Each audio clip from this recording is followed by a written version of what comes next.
प्रश्न है बहुत लंबा, लेकिन आपको टेंशन लेना नहीं है। ये समझना है कि हमको ज्ञात क्या करना है। ज्ञात दो चीज़ करना है, एक नियत व्यय और दूसरा प्रतिदिन के भोजन का मूल्य क्या व्यय ज्ञात करना है, यदि उनका अस्तित्व हो।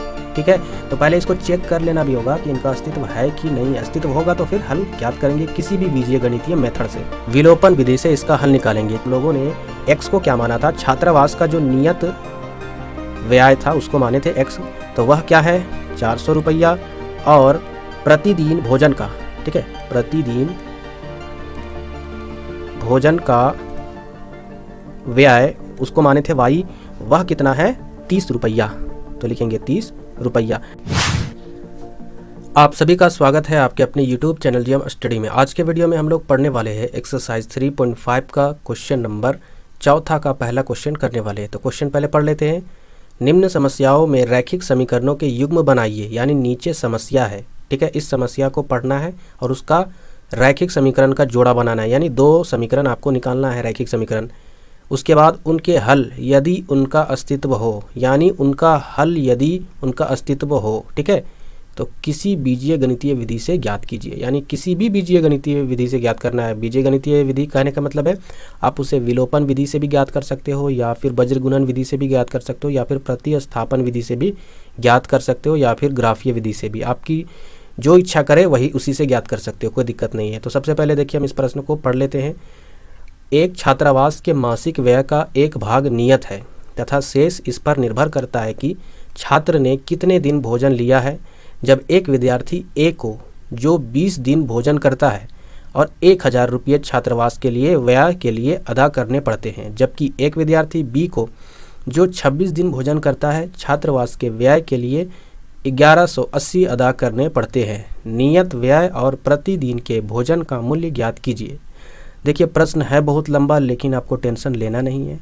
ये समझना है कि हमको ज्ञात क्या करना है। ज्ञात 2 चीज़ करना है, एक नियत व्यय और दूसरा प्रतिदिन के भोजन का मूल्य क्या व्यय ज्ञात करना है। समझ में आया ना। तो प्रश्न में जो ज्ञात करने के लिए दिया है, सबसे पहले हम लोग क्या करेंगे, उसको हल लिखकर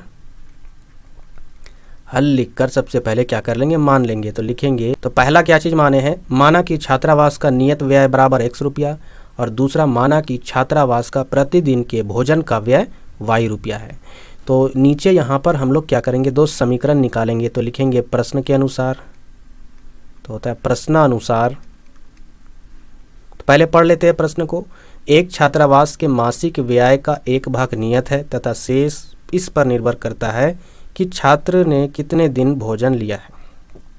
जब एक विद्यार्थी ए है जो 20 दिन भोजन करता है, यानी 20 दिन भोजन करता है, तो उसे 1000 रुपये छात्रावास भरना पड़ता है। छात्रावास कहने का मतलब है कि वह जहाँ रहता है उसका रूम रेंट है, ठीक है, जिस रूम में वह रहता है, तो वो 1000 रूम रेंट देता है, जिसमें से प्रश्न में क्या बोला है कि एक नियत भाग है, ठीक है, यानी मासिक खर्चा का एक नियत भाग है जिसे वह x रुपया देना पड़ता है उसको।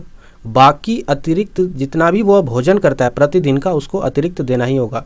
तो टोटल 20 दिन वह भोजन करता है, एक दिन का तो मान के चलिए y रुपया है भोजन करने का, तो 20 दिन का भोजन करने का कितना हो जाएगा, 20 y रुपया हो जाएगा ना।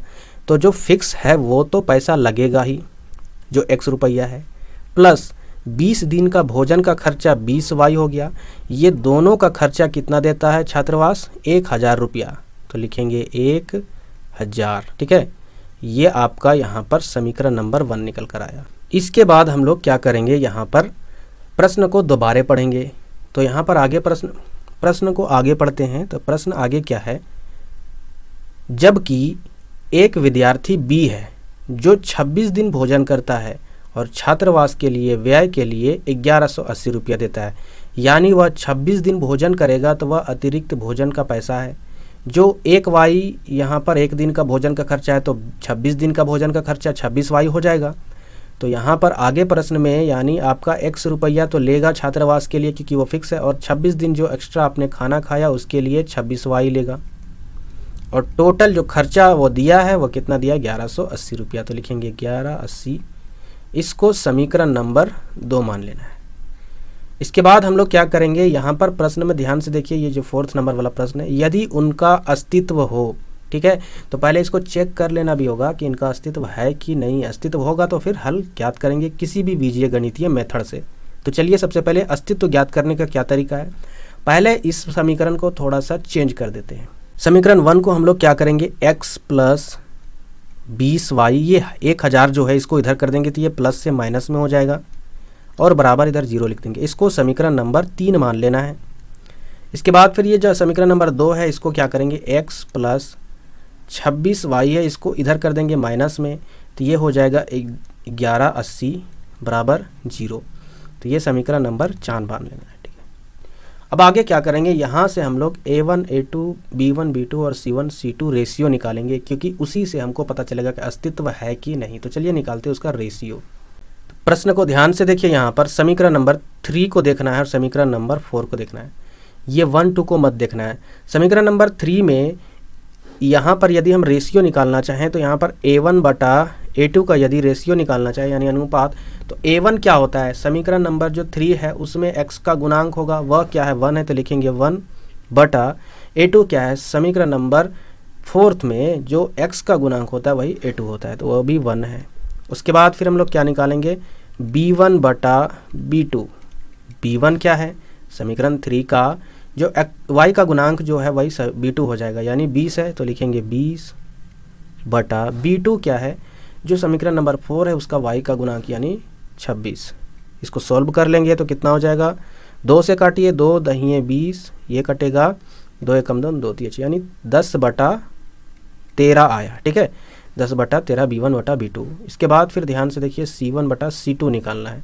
c1 क्या होता है, यहाँ पर जो समीकरण 3 है इसमें संख्या वाला पद यानी माइनस 1000 बटा c2 क्या है 1180, तो लिखेंगे माइनस में 1180। यहाँ से 0 कट गया, इसको 2 से काटिए, 2 पचे 10, 2 9 18, फिर ये कटेगा 2 पचे 10 और 0 आएगा, यानी यहाँ पर आएगा 50 बटा 59। तो यहाँ पर हम इसको एनालिसिस करते देख कर यदि चेक किया जाए तो a1 बटा e2 के बराबर b1 बटा b2 नहीं है, तो लिखेंगे चूँकि a1 बटा a2 is equal to not b1 बटा b2। जब ऐसा कंडीशन कभी भी आता है तो उस सिचुएशन में बोलते हैं कि दोनों समीकरण के जो रेखाएं हैं वह एक दूसरे को कहीं ना कहीं प्रतिच्छेद करेगी, एक बिंदु पर काटेगी। तो यदि एक बिंदु पर काटेगा तो यानी एक हल निकलेगा, तो एक हल निकलता है तो उस समय यानी उसका हल जब है तो उसका अस्तित्व भी है। तो हम लोग क्या करेंगे, लिखेंगे इसलिए इनका हल का अस्तित्व है। जब अस्तित्व है तो चलिए हम लोग क्या करते हैं, किसी भी बीजीय गणितीय विधि से हम लोग इसको हल निकालते हैं। विलोपन विधि से इसका हल निकालेंगे, क्योंकि यही हमारे लिए बहुत ही उपयुक्त होता है, हल करना आसान होता है। तो विलोपन विधि से क्या करते हैं, x वाले टर्म को या फिर y वाले टर्म को घटाकर विलुप्त किया जाता है ना। तो सबसे पहले हम लोग क्या करेंगे, जो समीकरण नंबर 3 है, ठीक है, लिखेंगे समीकरण 3 माइनस समीकरण 4, ठीक है। समीकरण 3 है x प्लस 20y माइनस 1000 बराबर 0। समीकरण 4 है x प्लस 26y माइनस 1180 बराबर 0। यानी 3 में 4 को घटा रहे हैं तो नीचे वाला जो चिन्ह है वो चेंज हो जाता है, यानी यहाँ पर हो जाएगा प्लस से माइनस, ये भी प्लस से माइनस और ये माइनस से प्लस। ये 0 में आप प्लस कीजिए माइनस कीजिए, उससे कोई फ़र्क नहीं पड़ता है। यहाँ देखिए दोनों सेम है, यहाँ पर सेम चीज़ है और चिन्ह अलग है, तो ये घटकर सीधा 0। अब यहाँ पर माइनस में 26 है, प्लस में 20 है, घटेगा तो बचेगा माइनस में 6y।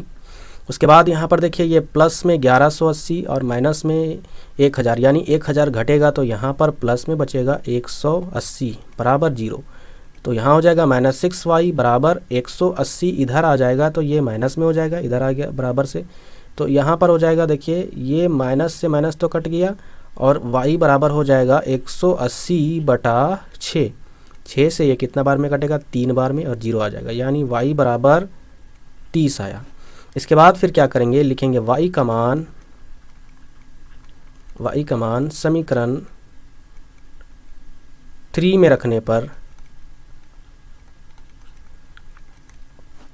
समीकरण 3 क्या है, x प्लस 20y माइनस 1000 बराबर 0। y का मान रख देना है तो लिखेंगे x प्लस 20 गुने 30, ये 1000 को इधर भेज देंगे बराबर किया तो इधर प्लस में हो जाएगा। इसके बाद हम लोग क्या करेंगे, यहाँ पर लिखेंगे x प्लस 20 गुने